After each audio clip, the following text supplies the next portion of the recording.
안녕하십니까, 에버성형외과 박영호 원장입니다. 이번 시간에는 눈꺼풀 주위에 생기는 노란 점, 그리고 우리가 안검 항색종이라 하는데 이거에 대해서 알아보도록 하겠습니다.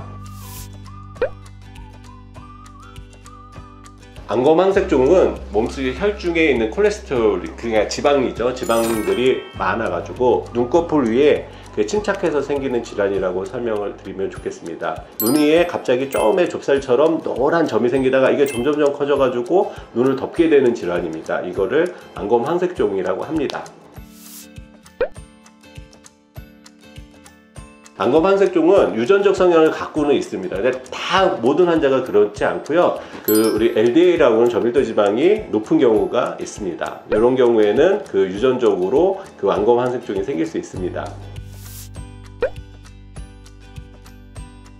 안검 항색종은 이제 크기에 따라서 위치에 따라서 치료 방법이 틀립니다. 합경 3mm 이하 정도 되면 레이저 치료를 해서 그것만 빼내는 방법을 써볼 수 있는데, 문제는 안검 항색종은 빙산같이 생겨서 보이는 거는 되게 조그맣을지 모르지만 피부 밑에 진피층에 이제 퍼진 게 넓게 퍼질 수 있어서 꼭 확인하고 하셔야 됩니다. 그래서 5mm 이상이다 이러면은 그때부터는 수술적으로 이 치료를 해야 됩니다. 그래서 절개를 해서 절제를 하는 방법의 수술 방법을 우리가 시도를 해서 치료할 수 있습니다.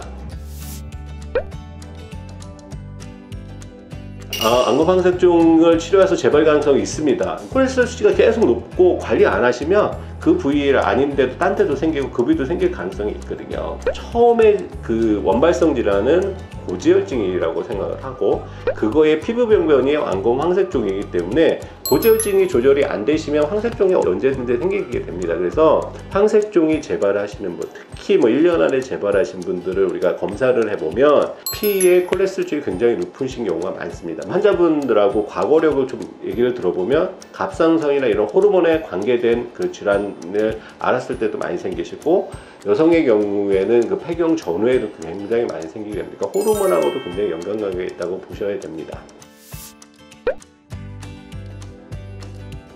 일단 잘 절제를 해야죠. 겉에 남겨놓으면 안 됐죠. 완전하게 절제를 하시고, 혈중의 콜레스테롤이 내가 높은지 아니면 어디가 이상 있는지를 피검사를 먼저 하시는 게 좋고요. 그리고 피검사를 지금 한 거가 이상 있다 그러면 어떻게 하느냐면, 첫 번째 식이요법을 하는 겁니다. 기름기 있는 거를 피해야 되는데, 우리가 자연산 기름을 안 먹을 수는 없으니까 드시되, 우리가 가공된 기름, 특히 트랜스 지방이 들어가는 음식은 가급적 적게 드시는 게 좋습니다. 이렇게 식단을 좀 바꾸시고요.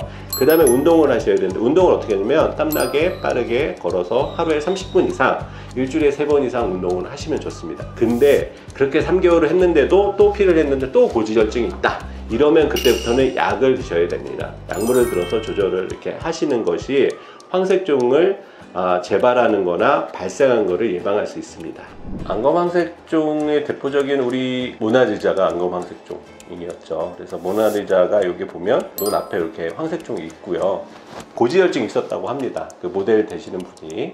이거 처음에 이렇게 좁쌀만보다 조금 크게 자라다가 눈꺼풀 위에서 코 쪽으로 이렇게 흘러내리게 되고, 그 다음에 아래 생겨서 우리가 나비 모양으로 또 좌우로 생기는 경우가 있고요. 그 다음에는 어떻게 되냐면 눈 주위로 전체로 퍼져나가게 되는 것입니다. 가급적이면 안검 항색종은 초기에 치료하시는 게 좋다고 제가 누누이 강조하고 말씀드리고 있습니다. 이렇게 사진을 보면 안검 항색종은 피부, 상피, 진피, 그 다음에 지방, 그리고 그다음에 근육, 그다음에 지방을 싸고 막까지 침범하는 경우가 있습니다. 이렇게 이제 커지면 하시는데, 우리가 레이저로 할 수 있는 범위는 사실은 상피에서 진피의 겉까지만 갈 수 있거든요. 그래서 이거보다 깊으면은 레이저로 제거가 안 됩니다. 그래서 보통 레이저 하고 오시면 뒤쪽에 있는 데가 다 남거든요. 그러니까 환자들이 그러는 거예요. 황색종인데 재발해서, 재발한 게 아니라 아예 안 없어진 거거든요. 그래서 수술적으로 하게 되면 어떻게 하냐면, 안검 항색종이 안 보일 때까지, 정상 조직이 나올 때까지 다 해서 이 완전히 도려내고 주변의 피부를 끌어와서 봉합을 하게 되는 것입니다.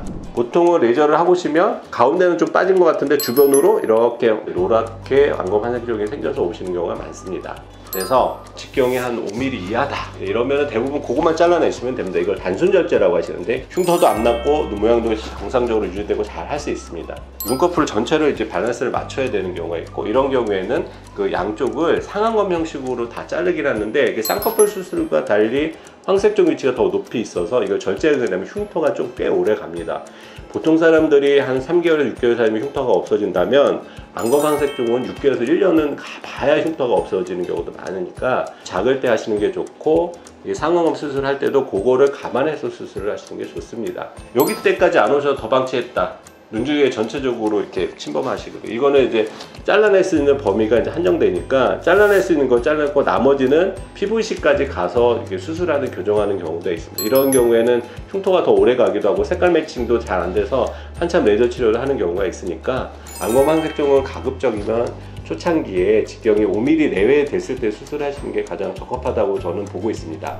이상 안검 황색종에 대해서 설명을 드렸는데요. 어쩌면 체질적으로 생기는 경우가 많기 때문에 조기에 발견하시는 것이 중요하고, 혈중의 콜레스테롤을 떨어뜨리고 정상으로 유지하는 게 굉장히 중요합니다. 이상 에버성형외과 박영호 원장이었습니다.